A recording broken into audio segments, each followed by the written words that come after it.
The administration inside that building reportedly growing frustrated by the pace of deportations. The New York Times reports the Trump administration is facing issues detaining undocumented immigrants and transporting them from the United States. In an interview with the Times, border czar Tom Homan said he told the president they need to increase the number of arrests, which has slowed since Trump first took office.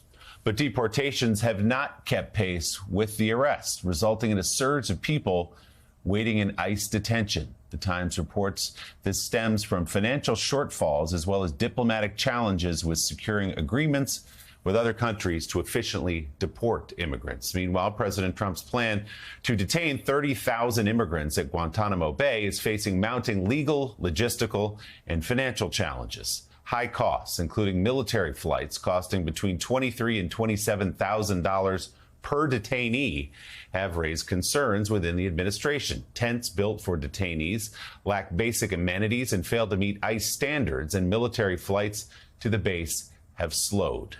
NBC News reports there is a growing recognition within the administration that it was a political decision that just is not working. Two U.S. defense officials and a congressional official told NBC News cheaper alternatives on U.S. soil are being considered, although President Trump remains committed to the plan. Let's bring in Democratic Congressman Robert Garcia of California.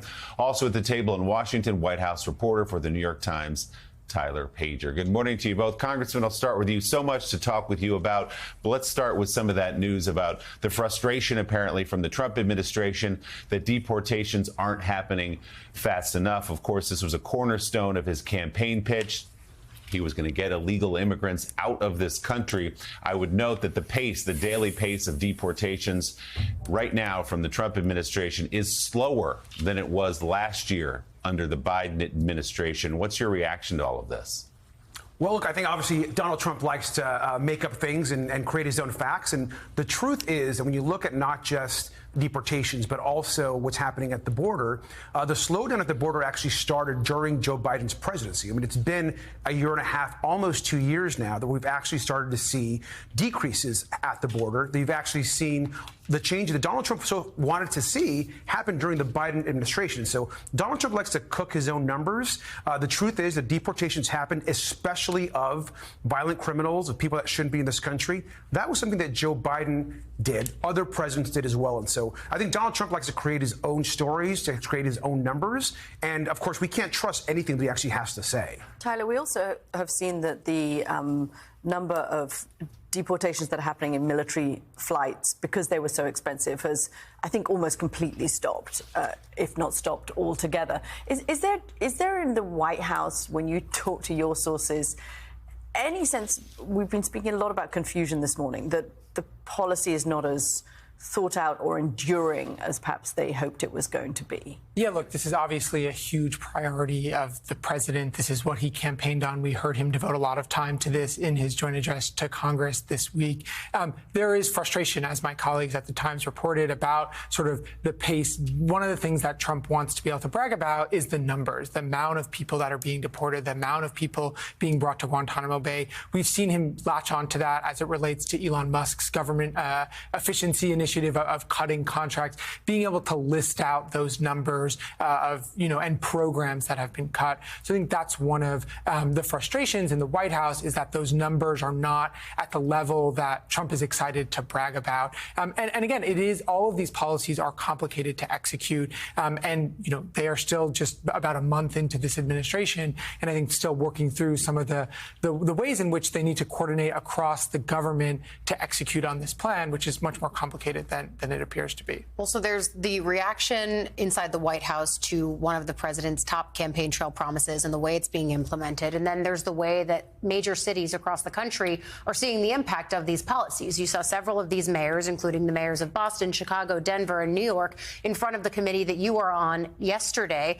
In your line of questioning, though, and many other Democrats did this, the focus was on New York City Mayor Eric Adams. You questioned him about allegations of a quid pro quo, some kind of political political agreement between the dropping of his charges from the Department of Justice and the help that he is going to give the Trump administration on carrying out their immigration agenda. Tom Homan, one of the top officials within this administration, called your line of questioning disgusting. Your reaction to that, and then the larger conversation that we are still having about Mayor Adams and where his loyalties are on this, to his constituents or to the admin. I mean, what's disgusting is a mayor who is essentially accepting over $100,000 of gifts and travel and not actually properly reporting it to his constituents and to the city of New York. I mean, you have there a Republican U.S. attorney who essentially stepped down because the Trump administration is interfering with a criminal case against the mayor. You had 7 other attorneys step down because they were unwilling to essentially go along with Homan and Trump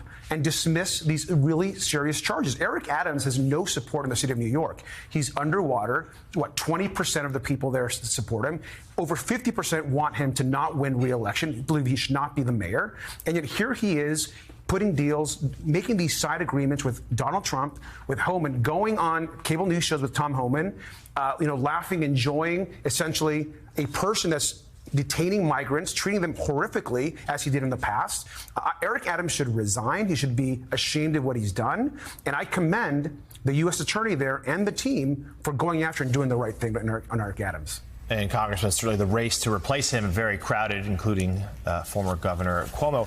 Let's turn to your Republican colleagues there in the House of Representatives, receiving instructions from the NRCC earlier this week to no longer hold town hall meetings in their districts to face their constituents because we've seen these episodes of real anger from voters, including Republicans, about these DOJ cuts. As you talk to your colleagues there, what's your sense of this? I mean, how cowardly. This is just completely ridiculous. We know that town halls is something that we all do all the time. It's important to meet your constituents face to face to get feedback. We do it all the time. And this idea now that somehow Republicans are too scared because they're hearing actual feedback that people don't want Medicaid cuts, they don't want Social Security cuts, they want their Department of Education actually intact to support their kids and their families is crazy. Republican leadership is now telling our colleagues to not hold town halls. How ridiculous is that? And so a lot of us on the Democratic side, we're going to start going out and start hosting town halls in Republican districts because the people that are showing up are a mix of folks. We all know that. We get Republicans, we get Democrats, we get independents.